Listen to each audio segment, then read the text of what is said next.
So hello ಮಕ್ಕಳೇ, ಇವತ್ತಿನ question ನೋಡಿ. ಎಕ್ಸಸೈಸ್ 1.3 ಸೆಟ್ಸ್ನಲ್ಲಿ ಎಕ್ಸಸೈಸ್ 1.3ಯಲ್ಲಿ question number 2. Examine whether the following statements are true or false. First ನೋಡಿ, ಇದನ್ನ ಸೆಟ್ ಸೆಟ್ ಅಂತ ಹೇಳಿದರೆ ಒಂದು ಕರ್ಲಿ ಬ್ರ್ಯಾಕೆಟ್ನಲ್ಲಿರುತ್ತೆ. ಅದರೊಳಗೆ ಸಬ್ಸೆಟ್ಟಿನ ಸಿಂಬಾಲ್ ಇಲ್ಲಾಂದರೆ ನಾಟ್ ಅ ಸಬ್ಸೆಟ್ಟಿನ ಸಿಂಬಾಲ್ ಬರುತ್ತೆ. ಅದು ಇದರೊಳಗೆ ಹೀಗೆ ಸೆಟ್ ಇರಬೇಕು. ಅಂದರೆ ಕರ್ಲಿ ಬ್ರೇಸಸ್ ಇಲ್ಲಾಂದರೆ ಸೆಟ್ ಏನಾದರೂ ಇದ್ದಾಗ ಇದನ್ನು ಯೂಸ್ ಮಾಡ್ತೇವೆ. ಏನಾದರೂ ಎಲಿಮೆಂಟ್ಸ್ ಇದ್ದಾಗ, ಎಲಿಮೆಂಟ್ಸ್ ಇಲ್ಲಿ ಬರುತ್ತೆ, ತೋರಿಸ್ತೇನೆ ನೋಡಿ. ಎಲಿಮೆಂಟ್ಸ್ ಇದರೊಳಗೆ belong set, does not belong set.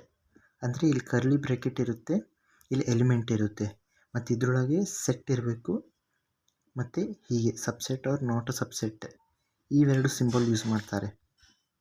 ಇದು ನೆನ್ಪಿಟ್ಟಿರಿ. ಇದೇನಾದರೂ ಯಾವಾಗಾದ್ರೂ element is a subset of a set ಅಂತ ಹೇಳಿ ಬರೋಕ್ಕೆ ಚಾನ್ಸೇ ಇಲ್ಲ. ಇವಾಗ ಎಕ್ಸಾಂಪಲಲ್ಲಿ ತೋರಿಸ್ತೀನಿ ನೋಡಿ. ಯಾವಾಗೂ ಇದನ್ನು ಕರೆಕ್ಟಾಗಿ ನೆನ್ಪಿಟ್ಟಿರಿ. ಎಲಿಮೆಂಟ್ ಮತ್ತು ಸೆಟ್ ಇರುತ್ತೆ, ಸೆಟ್ ಮತ್ತು ಸೆಟ್ನಲ್ಲಿ ಸಬ್ಸೆಟ್ ಇರುತ್ತೆ. ಬಿಲಾಂಗ್ಸ್ ಟು ಯಾವಾಗೂ ಎಲಿಮೆಂಟ್ ಮತ್ತು ಸೆಟ್ ಮಿಡಲ್ ಇರುತ್ತೆ. ಸೆಟ್ನಲ್ಲಿ ಸಬ್ಸೆಟ್ ಅಥವಾ ನಾಟ್ ಅ ಸಬ್ಸೆಟ್ ಅದರೊಳಗೆ ಮಿಡಲ್ ಇರುತ್ತೆ. ಇದು ಬೇಸಿಕ್, ಇದರಲ್ಲಿ ಅಪ್ಲಿಕೇಬಲ್ ಇದೆ. ಫಸ್ಟಿಗೆ ನೋಡಿ, A and B is not a subset of B C A. ಇದು ನೋಡಿ ಕರೆಕ್ಟಾಗಿ ಆರ್ಡರ್ನಲ್ಲಿ ಬರ್ತಿಲ್ಲ, ಅಂದರೆ ಸ್ವಲ್ಪ ಜಂಬಲ್ ಆಗಿ ಬರೆದಿದ್ದಾರೆ. ನಾವು ಬರೆದ್ರೆ ಕರೆಕ್ಟಾಗಿ ಹೀಗಿರುತ್ತೆ. A B C is not a subset ಅಂತ ಹೇಳ್ತಿದ್ದಾರೆ. ನಾ ಏನಂತಿದ್ದೆ ಹಿಂದಿನ ಎಕ್ಸಾಂಪಲ್ನಲ್ಲಿ, ಇಲ್ಲೇ ಮಿನಿಮಮ್ ಇರುತ್ತೆ. ಮಿನಿಮಮ್ ಎಲಿಮೆಂಟ್ಸ್ ಅಂದರೆ ಕಡಿಮೆ ಎಲಿಮೆಂಟ್ಸ್ ಇರುತ್ತೆ. ಬಿಲಾಂಗ್ಸ್ ಟು ಮ್ಯಾಕ್ಸಿಮಮ್ ಎಲಿಮೆಂಟ್ಸ್ ಅಂದರೆ ಇಲ್ಲಿ ಜಾಸ್ತಿ ಎಲಿಮೆಂಟ್ ಇರುತ್ತೆ. ಓಕೆನಾ? ಇದ್ರೊಳಗೆ ನೋಡಿ, ಎ ಬಿ ಸಿ ಜಾಸ್ತಿ ಇದೆ, ಇಲ್ಲಿ ಕಡಿಮೆ ಇದೆ. ಅಂದರೆ ಇದು ಸಬ್ಸೆಟ್ ಆಗಬೇಕು, ಯಾಕೆಂದರೆ ಎ ಬಿ ಇದರೊಳಗೆ ಪ್ರೆಸೆಂಟ್ ಇದೆ. ಸೊ ಅದಕ್ಕೋಸ್ಕರ ಇದು ಸಬ್ಸೆಟ್ ಆಗಬೇಕು. ಆದರೆ ಇಲ್ಲೇ ನಾಟ್ ಅ ಸಬ್ಸೆಟ್ ಅಂತಿದೆ, so it is false. Answer ಏನು ಬರಬೇಕಿತ್ತು ಇಲ್ಲಿ? A comma B is a subset of B comma C, B C ಕಾಮ ಎ. ಇದಾಗಿರಬೇಕಿತ್ತು. ಇದಾಗಿತ್ತಂದರೆ ಇದು ರೀಸನ್ ಇದು ಫಾಲ್ಸ್. ಯಾಕೆ ಹೇಳಿದ್ದೇನೆ ಅಂತ ಹೇಳಿದರೆ, ಹೀಗಿರಬೇಕಿತ್ತು, ಹೀಗೆ ಬರೆದಿದ್ದಾರೆ, ಅದಕ್ಕೋಸ್ಕರ ಇದು ಫಾಲ್ಸ್ ಇದೆ. ನೋಡಿ, ಇವಾಗ ಎ ಕಾಮ E is a subset of, ಇದು ಸೆಟ್ ಬಿಲ್ಟರ್ ಫಾರ್ಮ್ನಲ್ಲಿ ಕೊಟ್ಟಿದ್ದಾರೆ, ಇದು ರೋಸ್ಟರ್ ಫಾರ್ಮ್ನಲ್ಲಿ ಕೊಟ್ಟಿದ್ದಾರೆ. ಇದು ಸೆಟ್ ಬಿಲ್ಟರ್ನ ನಾವು ಸಾಲ್ವ್ ಮಾಡಿದಾಗ ಇದೇನಾಗುತ್ತೆ, ಎಕ್ಸ್ ಈಸ್ ಅ ಓವಲ್.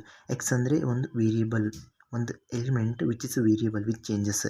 ಅಂದರೆ ಇವಾಗ ಇದನ್ನು ಕರೆಕ್ಟಾಗಿ ಸೆಟ್ ಬಿಲ್ಡರ್ ಫಾರ್ಮ್ನಲ್ಲಿ ಬರೆದಾಗ, ಸೆಟ್ ಬಿಲ್ಡ್ರಿಂದ ರೋಸ್ಟರ್ ಫಾರ್ಮ್ನಲ್ಲಿ ಬರೆದಾಗ ಇದಾಗುತ್ತೆ A E I O you.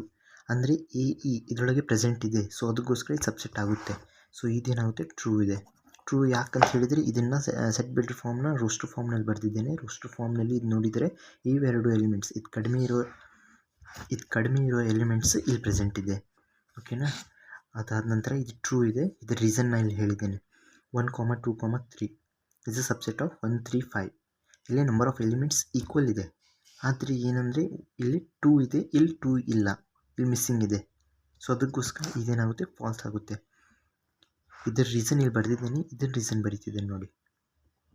First of all ಇದು 1, 2, 3 should be the subset of 1, 2, 3, 5. ಇಲ್ಲಿ 2 ಅಬ್ಸೆಂಟ್ ಇದೆ. 2 ಅಬ್ಸೆಂಟ್ ಇರೋದ್ರಿಂದ ಇದೇನಾಗುತ್ತೆ, ಫಾಲ್ಸ್ ಆಗುತ್ತೆ. ರೀಸನ್ ಇಲ್ಲಿದೆ. ನೀವು ಓನ್ ವರ್ಡ್ಸ್ನಲ್ಲಿ ಬರೆದ್ರೆ ಸಾಕು. ಮ್ಯಾಥಮೆಟಿಕ್ಸ್ನಲ್ಲಿ ಗ್ರಾಮ್ಯಾಟಿಕಲ್ ಏನು ಕೇಳೋದಿಲ್ಲ ಎಲ್ಲ. ಈಗ ನೋಡಿ, fourth one, A is a subset. A is a subset of A comma B comma C. Yes, it is true. ಯಾಕೆಂದರೆ ಎ ಇದರೊಳಗೆ ಪ್ರೆಸೆಂಟ್ ಇದೆ. ನಮಗೆ ಏನಂದರೆ ಇದು ಮ್ಯಾಕ್ಸಿಮಮ್ ನಂಬರ್ ಆಫ್ ಎಲಿಮೆಂಟ್ಸ್ ಅಲ್ಲ, ಇಲ್ಲಿರೋದಷ್ಟು ಎಲಿಮೆಂಟ್ಸ್ ಇಲ್ಲಿ ಪ್ರೆಸೆಂಟ್ ಇರಬೇಕು ಅಷ್ಟೇ. ಅದರ ನಂತರ ಎ ಇದು ಎಪ್ಸಿಲಾನ್ ಅಂತ ಬಂದಿದೆ ನೋಡಿ. ನಾನೇನಂತಿದ್ದೆ, ಇಲ್ಲಿ ಎಲಿಮೆಂಟ್ ಅಂದರೆ ಎ ಇರಬೇಕು, ಇಲ್ಲಿ ಕರ್ಲಿ ಬ್ರೇಸಸ್ ಇರಬಾರ್ದು ಅಷ್ಟೇ. ಇಲ್ಲೇನಿದೆ, ಕರ್ಲಿ ಬ್ರೇಸಸ್ ಇದೆ, ಮತ್ತು ಇಲ್ಲಿ ಸಬ್ಸೆಟ್ಟಿನ ಸಿಂಬಾಲ್ ಬರಬೇಕಿತ್ತು. ಸಬ್ಸೆಟ್ಟಿನ ಸಿಂಬಾಲ್ ಬಂದಿಲ್ಲ, ಅದಕ್ಕೋಸ್ಕರ ಇದು ಫಾಲ್ಸ್ ಆಗುತ್ತೆ. ಯಾವಾಗೂ ಎಲಿಮೆಂಟ್ ಸೆಟ್ ಮತ್ತು ಸೆಟ್ನಲ್ಲಿ ಯಾವಾಗೂ ಸೆಟ್ನಲ್ಲಿ ಸಬ್ಸೆಟ್ ಅಥವಾ ನಾಟ್ ಅ ಸಬ್ಸೆಟ್ ಅಂತ ಬರಬೇಕು. ನೋಡಿ, ಸೆಟ್ ಆರ್ ಸಬ್ಸೆಟ್ ಬರಬೇಕು. ಎಲಿಮೆಂಟ್ ಬಂದಾಗ ಬರಿತೀನಿ ನೋಡಿ, ರೀಸನ್ ಬರಿತೀನಿ. So A belongs to A comma B comma C ಹೀಗಿರಬೇಕಾಗಿತ್ತು, ಆದರೆ ಹೀಗೆ ಬರೆದಿದ್ದಾರೆ, ಅದಕ್ಕೋಸ್ಕರ ತಪ್ಪಾಗಿದೆ. ಇಲ್ಲಾಂದರೆ ಇದನ್ನು ಎರಡನೇ ರೀಸನ್ ಏನಂದರೆ, ಹೀಗೆ ಬರೆದ್ರೆ ಹೀಗೆ ಬರಿಬೇಕಾಗಿತ್ತು ಅವರು, A comma B comma C.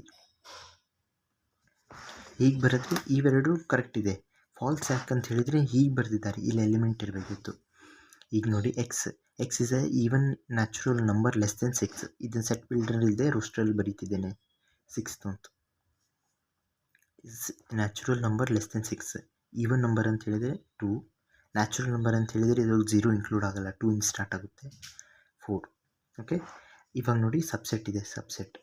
So X is A natural number, ಇದು ಮತ್ತೆ ನ್ಯಾಚುರಲ್ ಅಂದರೆ 0 ಇನ್ಕ್ಲೂಡ್ ಆಗಿ 1 ಇಂದ ಸ್ಟಾರ್ಟ್ ಆಗುತ್ತೆ. Natural number which divides 36.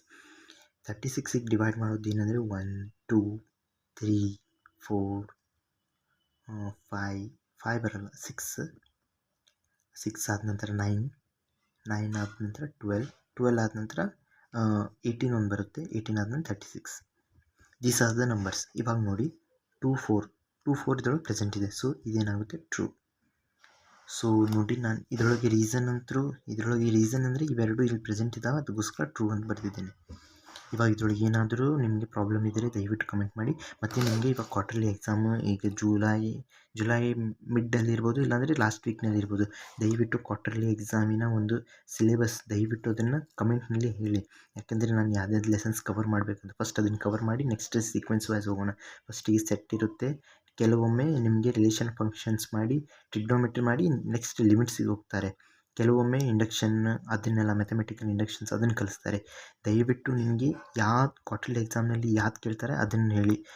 Okay, comment ಮಾಡಿ. Thanks for watching. ಮತ್ತು ಲೈಕ್ ಮಾಡಿ, ಯಾಕಂದರೆ ಲೈಕ್ ಮಾಡಿದರೆ ನನಗೆ ಸ್ವಲ್ಪ ಮೋಟಿವೇಶನ್ ಸಿಗುತ್ತೆ, ಯಾಕಂದರೆ ನಾನು ಮುಂದಿನ ವೀಡಿಯೋ ಮಾಡಬೇಕಂತ ಹೇಳಿ. ಇವಾಗ ನೋಡಿ ನನ್ನ ಕಾಲೇಜ್ ನಡೀತಿದೆ, ಸೊ ಅದಕ್ಕೋಸ್ಕರ ಸ್ವಲ್ಪ ವೀಡಿಯೋ ಕನ್ಸಿಸ್ಟೆನ್ಸಿ ಮೇಂಟೈನ್ ಮಾಡೋಕ್ಕಾಗ್ತಿಲ್ಲ. ಸೊ ಎಕ್ಸಾಮು ನಡೀತಿದೆ. ನಿಮಗೆ ನಾನು ವೀಡಿಯೋ ಕ್ವಾರ್ಟರ್ಲಿ ಎಕ್ಸಾಮ್ಗಿಂತ ಮುಂಚೆ ಯಾವ್ಯಾವ್ದು ಸಿಲೆಬಸ್ ಇದೆ ದಯವಿಟ್ಟು ಕಮೆಂಟ್ ಮಾಡಿ ಮತ್ತು ನಿಮ್ಮ ಫ್ರೆಂಡ್ಸಿಗೆ ಶೇರ್ ಮಾಡಿ, ಬೇರೆ ಕಾಲೇಜ್ನಲ್ಲಿ ಓದ್ತಿರೋರಿಗೆ.